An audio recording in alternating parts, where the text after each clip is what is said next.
এই স্বাধীনতা কোনো কবি দেয় না, আমি দিলাম। এবার আমি গান গাবো। ও তারপরে একটা গল্প বলেছে। কি গল্প? একজনের বউয়ের নাম সুচিত্রা, সে ডাকে সুচি কইয়ে।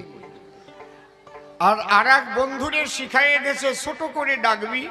ওর বউয়ের নাম আবার বিচিত্রা। ও ছোট করে ডাকতে যাইয়ে বৌরি কয় ও বিসি। বউরে কেউ বিসি কইয়ে ডাকে? এই বলদামি এ কেউ করে নাকি? এ তো আমি শুনি নেই, বাপের বয়সেও শুনি নেই। অমাঠারণ এই জায়গা আবার সুচিত্রা বিচিত্রা কারো নাম আছে নাকি?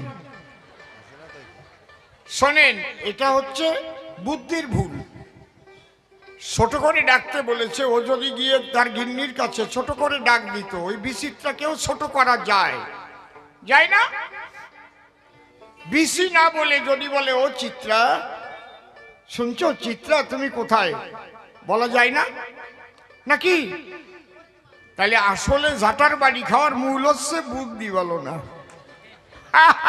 কায়দা আছে। তাহলে মূলত ঝাঁটার বাড়ি খেলো, বুদ্ধির ভুল আছে।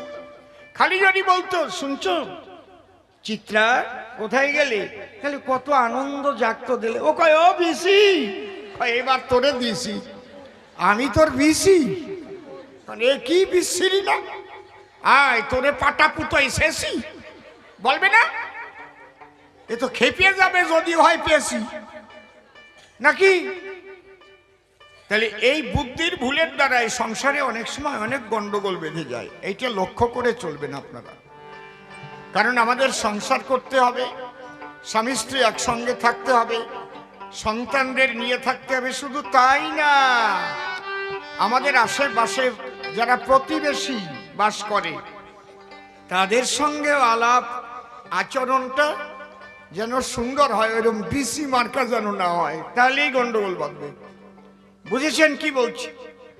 তাহলে এই একটা গল্পের মধ্যেও শিক্ষণীয় জিনিস আছে, এখান থেকে তুলে নিয়ে ক্ষীরটুকু দিলাম আমি আপনাদের কাছে। বোঝা গেল কি?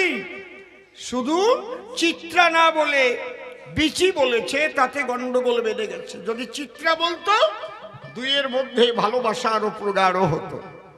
তাহলে এই শব্দের ব্যবহার, বাক্যের ব্যবহার, এগুলো ঠিক মতো যদি না করা যায় তাহলে সংসার কিন্তু ভেঙে যায়।